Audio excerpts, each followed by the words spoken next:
The organic chemistry that you've learned over the last year gives you the foundation to understand molecular level detail of virtually any biological process that we know about today. I want to illustrate this to you in the next 5 webcasts by looking in great detail at one particular biosynthetic pathway. It's called the Shikimate or the Shikimate pathway. It's the pathway by which plants make the aromatic amino acids from simple building block precursors. This is a pathway that's going to tie together a number of different points. We're going to look at enzyme catalysis. We'll look at carbon-carbon bond forming steps. We'll look at stereochemistry. We'll look at elimination, phosphorylation. Many of the things that we've been discussing up till now, we're going to tie together with this particular pathway. And we'll also look at one new concept, the concept of isomerization reactions.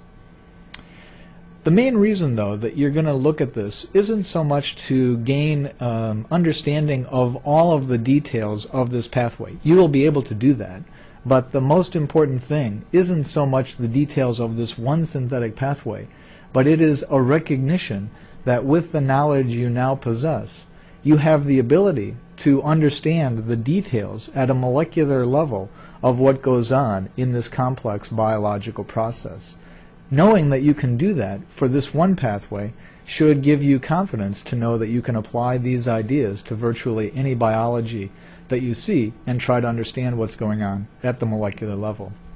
We want to look at this from the way that an organic chemist would look at it, and in doing so, we're going to tie together a number of points, and we'll see that you have the ability to apply this to many other biological processes. That's the main point of what we want to do.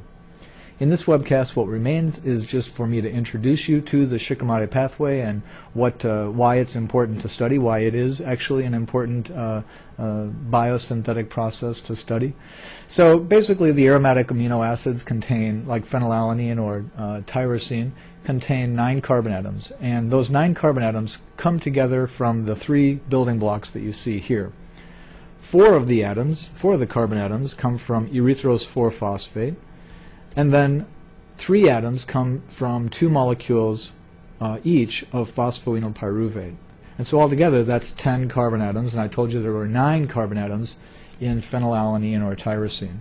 So there's going to be a decarboxylation along the way. But those are well, as we go through the details of how these amino acids are put together, it's those 10 carbon atoms that you see highlighted there that we're going to want to follow and track throughout the entire process. These 3 building blocks come together. They make a key intermediate at first. That key intermediate is known as prephenate. That's the precursor to both tyrosine and then phenylalanine, in which this hydroxyl group is lost.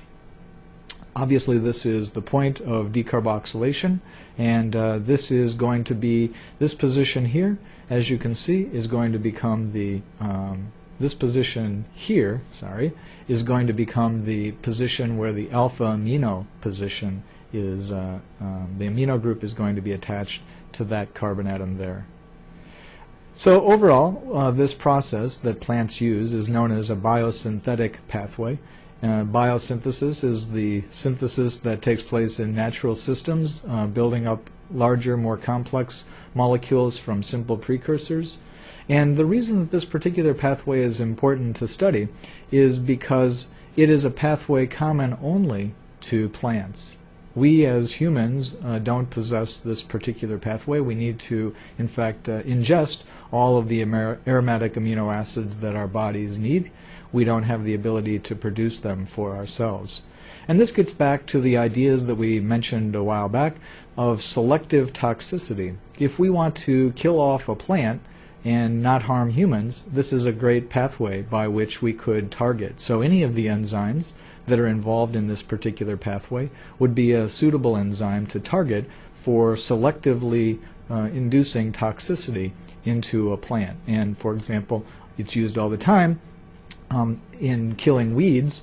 For Roundup is the inhibitor of one of the key intermediates or the key enzymes that lead to the prephenate, and we'll look at that in great detail and understand what's the molecular basis of Roundup, how it works, and And then something more spectacular and something more meaningful yet is the marriage of organic chemistry, which produced Roundup, and molecular biology and genetics, which produces a genetic line of engineered crops that are tolerant to the inhibitor that's in Roundup, that allow this pathway to continue because of a mutation, while naturally occurring weeds are eliminated by the inhibitor in Roundup.